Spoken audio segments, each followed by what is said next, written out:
வணக்கம் நண்பர்களே, நான் உங்க கிச்சா பேசுறேன். மகா பெரியவா ஒரு பக்தரின் மனைவியின் கனவில் வந்து அவருடைய உடல் உபாதையை சரி செய்ய சொன்ன வில்வ விபூதி வைத்தியம் ஒரு மெய்சிலிருக்கும் சம்பவம். அந்த சம்பவம் பத்தி என்னன்னு நம்ம கேட்கறதுக்கு முன்னாடி நம்ம சேனலை சப்ஸ்கிரைப் பண்ணாதவங்க கண்டிப்பா பெல் ஐகான் கிளிக் பண்ணுங்க, சப்ஸ்கிரைப் பண்ணுங்க. வைத்தியநாதன் என்பவர் மகா பெரியவாளின் தீவிர பக்தர்.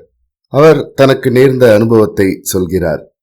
அவரது மனைவிக்கு நெடுநாட்களாகவே உடல்நிலை சரியாக இல்லை. சாப்பிட்டதெல்லாம் வாந்தியாக வெளிவந்தது.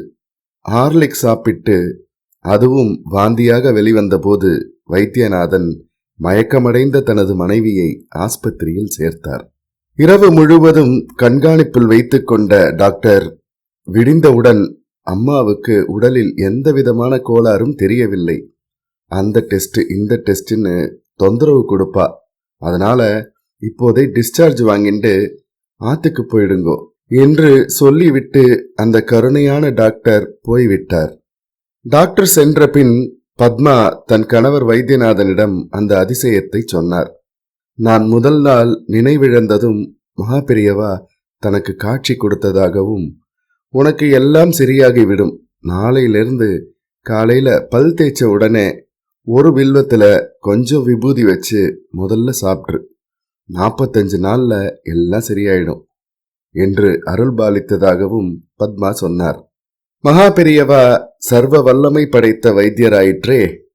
மறுநாளில் இருந்தே வில்வ வைத்தியத்தை ஆரம்பித்தார் பத்மா. 45 நாட்களுக்கு இன்னும் 2 தினங்களே மீதி இருந்தன. ஞாபக மறதியோ அஜாக்கிரதையோ வில்வம் பறித்து சாப்பிடாமலேயே காப்பி சாப்பிட்டு விட்டார்.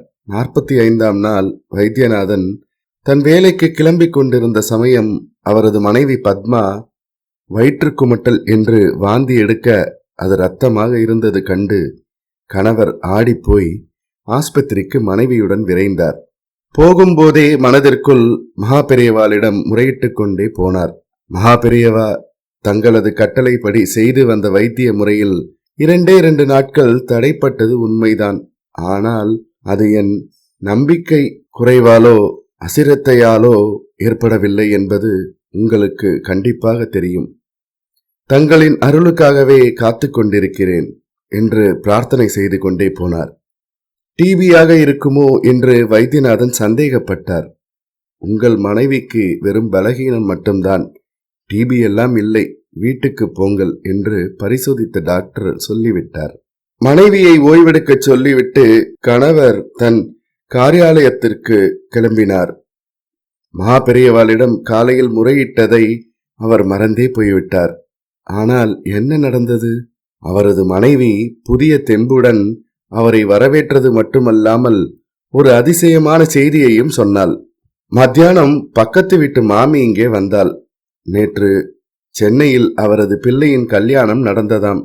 நடந்தவுடன் பிள்ளையை இளையாத்தங்குடியில் முகாமிட்டிருக்கும் மகா பெரியவாளை தரிசிக்க போனாராம். தரிசனம் முடிந்தவுடன் அந்த மாமி மகா பெரியவாளிடம் சொன்ன விஷயம் இது. நான் டெல்லியிலேருந்து வரேன். எங்க ஆத்து பக்கத்துல பத்மான்னு என் சிநேகிதி ஒருத்தி இருக்கா. அவளுக்கு உடம்பு ஒன்னு போனா ஒன்னு வந்துட்டே இருக்கு. பெரியவா அனுகிரகம் பண்ணி அவளுக்கு பிரசாதம் கொடுக்கணும்னு வேண்டியிருக்கா. உன் ஃப்ரெண்டா? பெரிய உபகாரியா? அடிக்கடி வாந்தி எடுக்கிறாளாக்கும். எல்லாம் சரியாகிடும் என்று சொன்ன மகா பெரியவா ஒரு இலையில் சுற்றி பிரசாதம் கொடுத்ததாகவும், அதை பிரிக்காமல் அப்படியே அந்த மாமி என்னெண்ட கொண்டு வந்து கொடுத்தா என்று சொன்னார் பத்மா. அதில் மகா பெரியவா என்ன பிரசாதம் கொடுத்திருப்பார்னு உங்களால் சொல்ல முடியுமா என்று வைத்தியநாதனின் மனைவி அவரிடம் ஆனந்தம் பொங்க கேட்டார். அவரால் சட்டென்று யூகிக்கவே முடியவில்லை. அந்த மகான் பிரசாதமாக அனுப்பியிருந்தது விபூதியோ குங்குமமோ கல்கண்டோ திராட்சையோ இதில் ஏதும் இல்லை. தான் பத்மாவின் கனவில் தோன்றி அருளினாலும் அது நிஜமே என்று மெய்ப்பிப்பது போல் பிரசாதமாக 2 வில்வ இலைகளை இலையில் மடித்து கொடுத்து அனுப்பியிருந்தார் மகா பெரியவா. அதாவது வில்வம் சாப்பிடாத அந்த 2 நாட்களுக்கான வில்வ இலைகள் 2. பத்மா அதற்கு பின் எந்தவிதமான உபாதையும் இன்றி வழக்கமான உணவை உட்கொண்டார் என்பதை சொல்ல தேவையே இல்லை.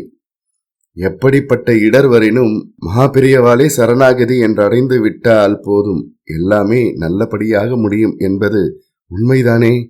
ஜெய ஜெய சங்கர ஹர ஹர சங்கர.